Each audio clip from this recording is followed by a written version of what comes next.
Jason, thank you for joining me. It's a pleasure. Thank you for hosting. I want to start off with the spoiler tag that's often associated with the Green Party. There have been three instances where the votes that have went to the third party candidates were greater than the difference between votes received by Democratic and Republican Party. And in two of those instances, this led to a favorable outcome for the Republican Party. How would you respond to those who argue that voting for Jill Stein in this election is essentially voting for Donald Trump? Well, let me address both of those instances. You're probably talking about the 2000 election with Al Gore and George Bush. In 2000, there were a number of factors, none of them that were the quote unquote fault of the Green Party. I can enumerate them here. The over 300,000 registered Democrats in the state of Florida voted for George Bush. The Secretary of State in Florida scrubbed 100,000 plus black voters off the rolls illegally. There was the Supreme Court decision. There was the fact that Al Gore failed to seek a recount in more than four of the 67 counties in Florida. So we the idea that Ralph Nader quote unquote cost the election in 2000 has been disproven, in many different ways. Um, and in 2016, it's also been shown that um, the most enough voters, like 60%, I think is around 60% is the number that's come up with, of the voters who voted for Jill Stein in 2016 simply would not have voted if she had not been on the ballot. So we're not. The charge is that we're taking votes away from the Democrats. We're not taking votes away from the Democrats. We have a platform and a set of policies that are ideologically different. We're not capitalists. We are not interested in promoting the war machine. We want a different foreign policy. We want a universal healthcare system and universal housing. And the Democrats do not support these things. They want a bloated military budget. They want, global military hegemony for the United States, just like the Republicans do. So we don't see the Democrats and the Republicans as being too different. They're both pointed in the same direction. The Green Party is pointed in the opposite direction, the direction we believe the country needs to go to address, forever wars and climate change and, economic disparity here at home. So we completely reject the spoiler idea. And in a democracy, there is no such thing as a spoiler. People have a right to run. We've earned our place on the ballot, and people have a right to vote for us, and that's that. Whether we like this or not, the current US electoral system, it tends to favor the major two parties. For those in swing states, should people who align with Jill Stein's values, do you think should they vote according to their principles, or should they choose a strategic approach? Because if you choose a strategic approach, you'd have to take into account that third parties have historically struggled in elections, and the chances of Jill Stein becoming the president aren't really that great. No, I mean we're very realistic about the odds of actually winning the White House. It's extremely small, of course. But our goal in this is not only just the White House. There are many goals. There are goals of building the party movement outside of the duopoly. We believe that the two-party system is thoroughly corrupt. It is irredeemable, particularly on the point of genocide. We also do not, if it's a question of who people should vote for in swing states, if you think that genocide is the worst thing that can happen, it's the worst of all crimes against humanity, how is it possible that you could reelect the Democrats when they're the ones arming and funding this genocide?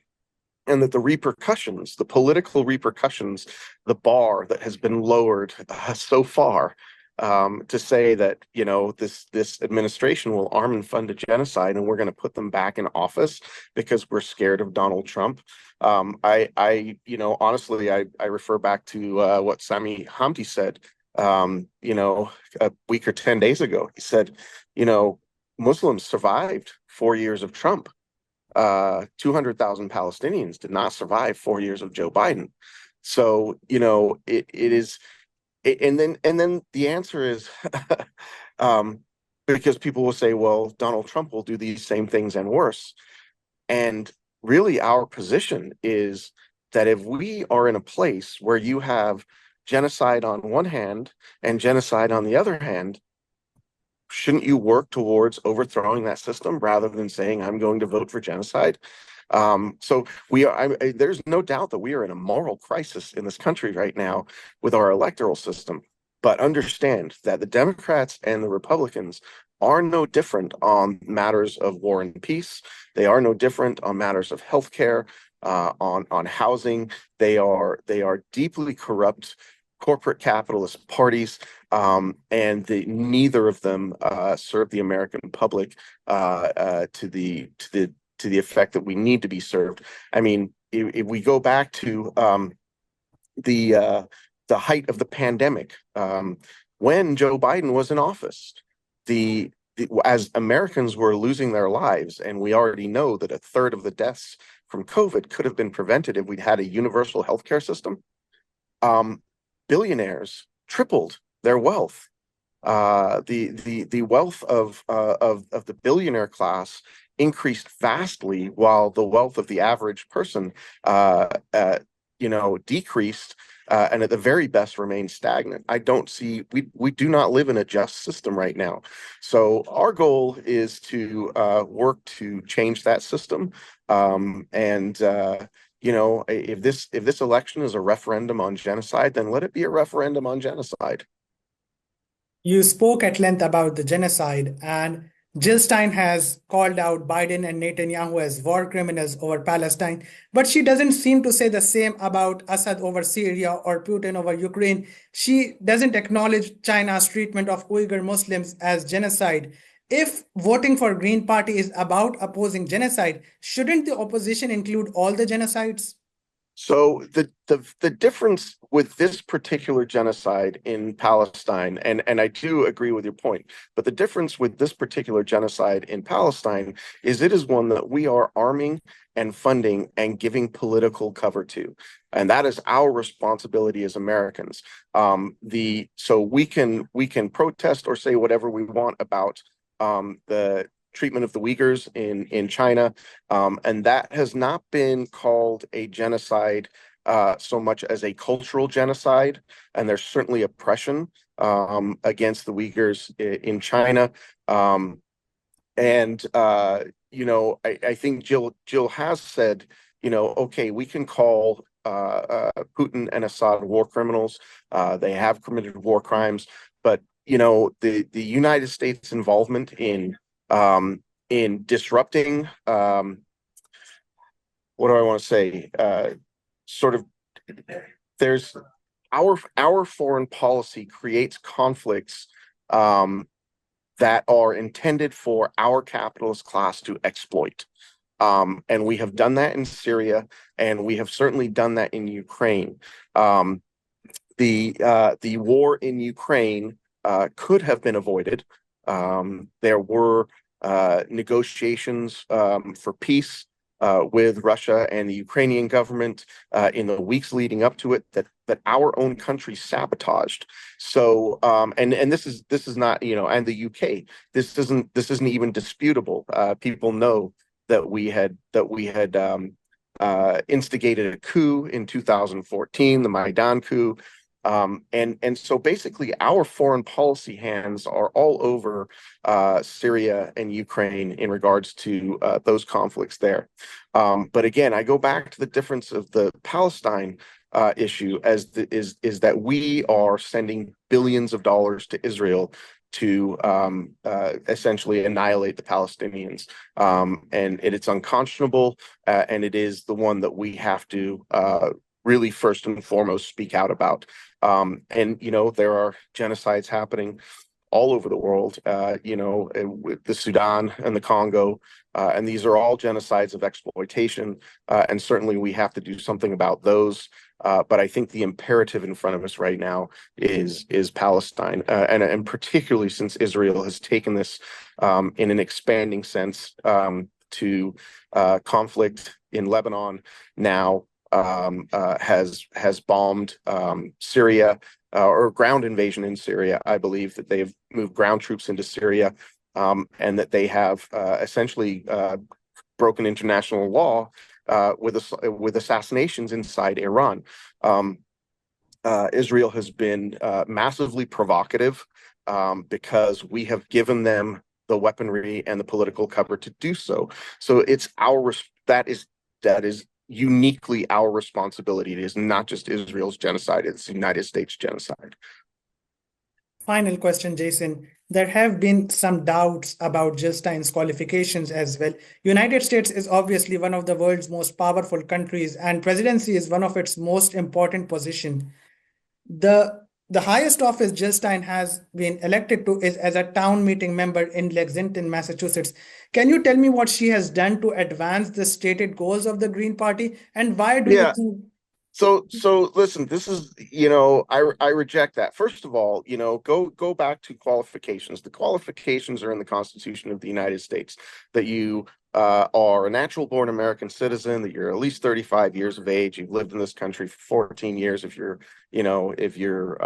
a natural, well, yeah, you've lived in the country for 14 years. I think, well, actually, that's for Congress people. Never mind. But 35 years old, and then you're natural born citizen in the United States. Anybody who passes that test is qualified. Now, Jill is a Harvard trained medical doctor. She is an extremely intelligent person. And when you are talking about the people who get groomed from the ground up by two political parties to be lackeys for the corporate ownership of those parties, I don't see that as a qualification. I don't look at Kamala Harris and consider her to be a qualified candidate. I don't look at Donald Trump and consider him to be a qualified candidate. Jill is far smarter, just on a basic level of intelligence than either of these two people put together. Plus, she has humanity. She has a vision of policy. So the Democrats and the Republicans throw up all sorts of people all over the country all the time who are simply, in my opinion, unqualified to hold these offices. Why do they get elected to these offices? Because they're backed by tons of corporate money. That doesn't, so that is really the cynical measure of qualification in the United States. Is, can you get your corporate funders to give you enough money to get into office? And in order to do that, basically you're bought and paid for. And that's the quality of representation that we get. Listen, look around at Congress. You see people get elected all the time who are just, they're just dumb people. I mean, you've got to hear some of these people on the floor of Congress sometimes, and in state legislatures.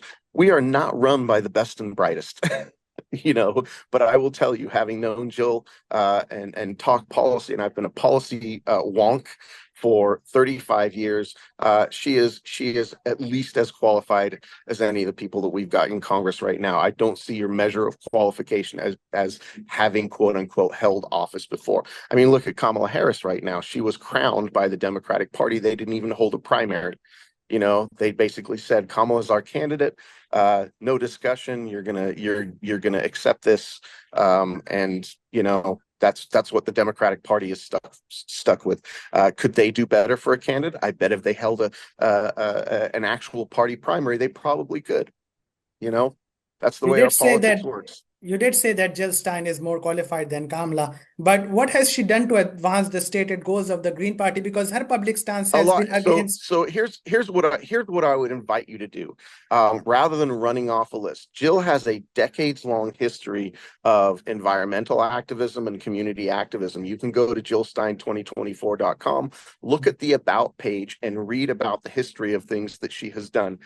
Closing coal plants, helping to get big money out of politics in the state of Massachusetts, which, by the way, the Democrats overturned. Massachusetts actually passed by referendum, getting getting public elections, right? Which is something that we want as the Green Party. We want publicly financed elections, none of this dirty corporate money flooding into our electoral system. Well, Jill has helped pass that in her home state of Massachusetts, and it was the Democrats that turned around and undid it. And so we have worked for ranked choice voting initiatives, but there's a laundry list of things there for environmental causes that Jill has helped with. And so she has absolutely advanced the causes of the Green Party. You talked about environmental activism and other stuff that Jill Stein has done, but her financial and her public stance has been against these big corporations because you spoke at length about this big corporation. But her financial disclosures show that she has like significant investments in companies like Yeah, Chevron. let me stop you right there, because that's a bunch of garbage. What she has is a retirement account. This is a smear line by the DNC. Just like every American, she has a retirement account. It's a mutual fund. She's not, they make it sound like she is, choosing to invest in certain stocks. It's an index fund that gets cut up and distributed, and nobody knows what's in it. That's the vast majority of Americans have, because we were forced away from a guaranteed pension system, okay, and into 401k retirement systems, which is basically we're playing the stock market with our retirement funds. Unless you're going to take your money and stick it in a mattress, your retirement money is probably going to touch some things that you would rather not. And even the Vanguard's, what they call sustainability funds, these investment houses have sustainability funds. All of that is there's no guarantee with any of that your investment stocks are not going to touch things that you would prefer that they didn't. I completely reject this idea that she's quote unquote got her money invested in fossil fuels. It's an index fund. It's a retirement fund. She's not trading on fossil fuel stocks to increase her wealth. Thank you for your time. Appreciate it. Absolutely. Thank you.